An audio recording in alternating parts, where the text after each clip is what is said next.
What's up, brother? What up, Will? Who are you? Going on, man? How are you? A stats guy. Yeah. Stat. You got one of me here? Huh? Is there one of me here? No, we don't have one of you. How's it not found yet? Yeah, you'll get there. All right, Coach. You get the win, VCU made it interesting, down the stretch, cutting it to 2 points multiple times in the final minutes. What was the key to weathering that storm and closing this game out? I thought VCU played great. They're a tremendous team, tremendous program. We were able to make our free throws down the stretch, which was huge. We got a couple of timely turnovers, which helped us. Give them credit. They played hard. Went to the offensive glass hard. Before the first media, they had 4 offensive rebounds in the first media. 17, man, he played. He's motored up. He's a really good player. And then 5, Evans from Bryant. He plays hard the entire game. It's hard to sustain how hard he plays the entire game. He's a really good player. We're fortunate, 15 missed some corner threes, and that's where his bread's buttered there in the corner. And he missed some open threes, Ward, and so we're fortunate with that. But it was a good game. 2 really good teams, and VCU's a great team. They picked to win the Atlantic 10 for a reason, and so it's good for us to step up in competition and play a really good team before. See you back there either, so before we head to Mountain. Coach, a lot of teams won't schedule a top mid-major like this. What value do you see in this type of game? It's a quad 2 game for us at home. It'll be a quad 1 game, and we return the game up there next year. It makes sense to me. 2 hours away. I don't know why we wouldn't do it. You want to test yourself. You want to play. Good teams. I think everybody acts like VCU is not some charity program. This is a real program. They win, 20 plus games every year, 22, 25 games every year. They're 2 hours up the road. It's a good home and home. It's a quad 2 game at home. It's a quad 1 game up there. I don't know why you would. I don't know why we wouldn't. I don't know why we wouldn't schedule. They're as good as many teams in our league. So I think it makes sense when you've got to build a resume to play good teams. The games are going to be tough, but it makes a lot of sense to play good teams. And so it's a good home and home for us. They'll be on the bus and be home before midnight. And hopefully, we'll be on the bus, be home before midnight next year. So it's a good game, good series. Coach, you went with Vanal Lubin and Lucen down the stretch, right around the 9-minute mark. Everything stayed well on the 6-0 run. VCU turned it over 3 times. Kind of what did you see from that lineup, and did it prove pivotal for you then? Yeah, I just thought we needed to be a little bit bigger, particularly on rebounding. I thought that those 2 gave us the best chance to rebound. We played with those lineups in practice. We just hadn't played with them much in a game. Sometimes you need different things. Sometimes you need shooting. You put Jerry out there. Sometimes you need. But when you need defense and rebounding, Musa and Ben give us a great chance. I know Paul didn't make any shots tonight, but he had 9 rebounds. I think that's a career high, 8 defensive rebounds. So he did some things to contribute to help us winning. But I thought that Musa and Ben played well out there together. They did exactly what they'd done for us in practice, and I thought that was important, and that shows some of the versatility of our team and our lineups. Well, the guys talked a lot about turnovers, especially the 5 in the last 6 minutes. What did you see on that, and how much is that a focus to clean up? It's a major problem. You can't turn the ball over. Look, we were very fortunate to win. We got outshot by 12 balls, which is hard to do. We won it at the free throw line. We drew a bunch of fouls. We didn't make 9+ threes. Martelli's teams have never won when the opponent makes 9+ threes, outshoots them, and out-rebounds. And we only got 1 of those 3. So you're living very, very dangerously when you can't get 2 or 3 of those things. We were fortunate. We were hot from 3 to start, which masked some of our other issues offensively. We turned it over 17 times. We shot about another 6 turnovers. We had 5 shooting turnovers in the first half. We had another 1 or 2 in the second half. And so it's hard to give away possessions like that and score how you need to. So we've certainly got to get that cleaned up. I thought we got sped up, but you got to give VCU credit. They got long athletes. They don't let you reverse the ball. They're sitting in the passing lanes. They've got a very good defensive scheme that's very disruptive. Teams turn it over 22% of the time against them. We probably hit that number tonight. So they got a good group. Back here, Coach. Good to see you. Good to see you. You mentioned about the schedule. You still do the color for some of the games? Yeah. Okay. We'll do it Saturday. There we go. Have a steak. You touched on it briefly about the scheduling. Coach Martelli praised you for scheduling this home and home. Why was it important for you to have this in your first year here at NC State? I think it's important to play good teams. I look at the scheduling from a numeric standpoint, and the numerics fit, and they're close. So it makes a lot of sense.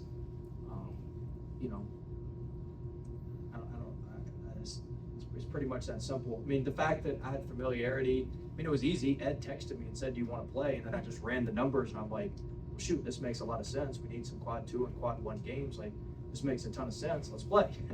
It wasn't like real hard, but anytime you can get on a bus and go play somewhere, it makes sense for a lot of people if it's two good programs. And so just made a lot of sense. The fact that I had a history at VCU or I coached there or whatever, that was all part of it. That part of the relationship to get the game. But I will say this: we sent that contract, and Ed and Mac had that sucker back we sent it at noon. That sucker was back at 3 o'clock. I don't even know if they ran it through legal. I don't even know if they ran it through the GC's office at VCU. That thing was back. That was the quickest I've ever gotten the contract back when we sent that bad boy out. But it was it's just a good game, good programs, and teams are going to win a lot. Teams that help in the metrics. I mean, we help them in the metrics tonight. They're going to help us in the metrics moving forward. It's a win-win. You alluded to the defensive rebounding. They only had 3 offensive rebounds in the second half, and then Terrence Hill didn't have any shots either in the second half. And Terrence Hill didn't score as much in the second half. Was that a kind of a halftime adjustment? Well, yeah. Terrence hit 3 threes. He's a great shooter. He hit 3 threes in the first half. We lost him a few times. The defensive rebounding. We had 4. I think they had 12 offensive rebounds for the game. They had 4 at the first medium. The first 4 minutes, 5 minutes of the game, they had 4 of those. So we did a better job of that, and that was a huge point of emphasis coming in. I mean, look, we're not the biggest team. We got great guards, we got good bigs, but we're not huge. So we have to rebound as a team. And one thing that's unique about VCU that stresses your rebounding is most teams send 3 to the glass. VCU sends 4 to the glass. So if you can get, in theory, we can rebound 3 on 2 against most teams. Here we can rebound 5 on 3 against most teams. Here it's 5 on 4. So there's an extra body you've got to check, and it's a 6'6" athletic body most of the time, just with who they have. So it puts a lot of stress on your defensive rebounding, just because of their personnel. Looking ahead, what do you take away from a game like this as you move forward to the Maui Invitational? Yeah, we're just going to continue to step up in competition. This was just the first step, and we got a big game with Seton Hall to open in Maui next Monday, a week from tonight. So it's a natural, it's a natural progression. We scheduled Central, and then we scheduled UAB, who's traditionally been really good. They just beat High Point, and we scheduled Greensboro, and we scheduled VCU. So we're trying to progress. We're trying to progress up, and I think this was a good test. And we got a lot of stuff we got to learn from it. We got to value the ball more. There's a lot of lessons that we're going to learn from this that you can't learn until you play a great team, and that things are moving at a fast pace. And so we'll break down the film and get better from this the next couple of days. I promise I won't always ask you about officiating, but it's 5 technicals now in 4 games. What is your concern level 0. that this seems to be a pattern? 0. Do you have to have a conversation with your group about, hey, this is how they're officiating the games? But look, some of that's just luck. I'm not worried about that. You got to play with an edge. I'd rather tell them whoa than go. So we'll back them off a little bit, but I mean, he made a 3 tonight, whatever. I mean, I'm not worried about that. Coach, same player, but I think I've read that Williams is one of the more efficient people that y'all attract. The most efficient. The most efficient.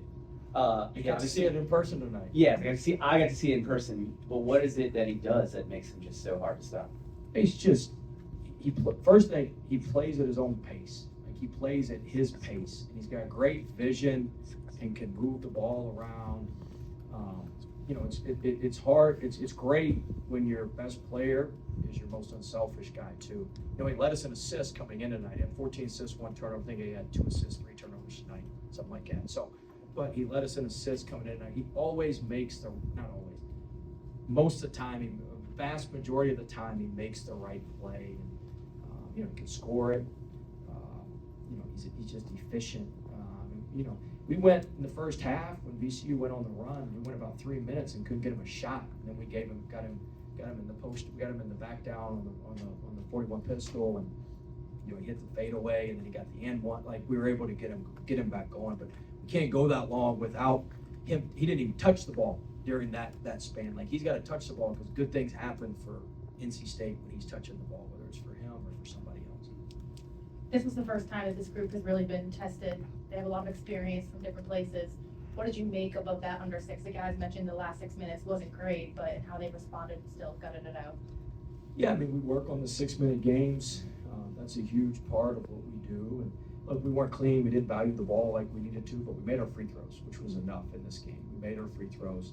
We got enough stops. We made a mistake at the end when we were up 5, and we didn't push back on them. We let them throw it over top to 1-3-1, and we were freaking guarding the elbow, which who cares about the elbow when there's a guy in the corner for 3 and you're up 5? Like, let them throw it to the elbow and do whatever the hell they want with it from there. So there's some stuff like that. We got to get cleaned up, some situational things, but you can only clean that stuff up when you're in those situations, which we were in tonight. So we'll learn from it and get better. Our group's been really good at getting better when we need to every game, and I think we'll continue to do that. Coach, I know you said, obviously, VCU, this is a good game for you guys. Parachute for ACC play, it's a good metrics game. But you also have played other good programs, but you had Mike Jones in here, you got Mike Morrell coming in here. How much fun are you having? You know, you got all of us VCU fools in here.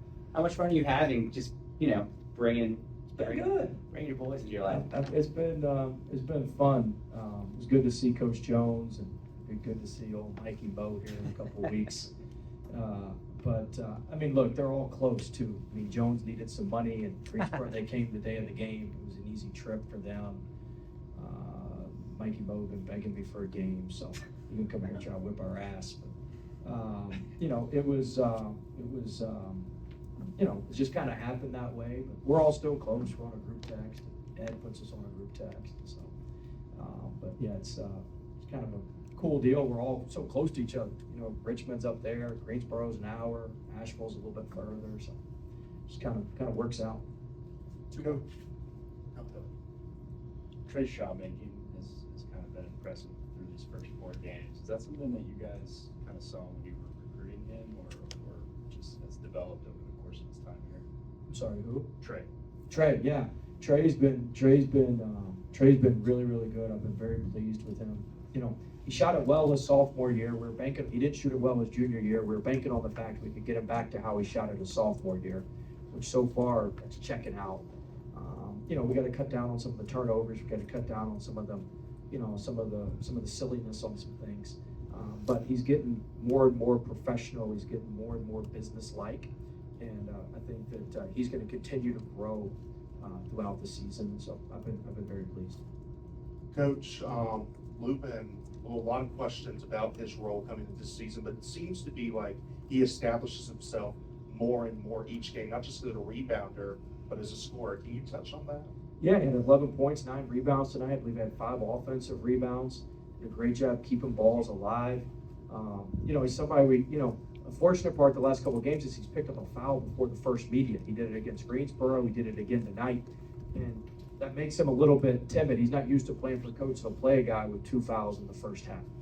We're going to make the officials foul us out. We ain't going to foul our players out, send them on the bench.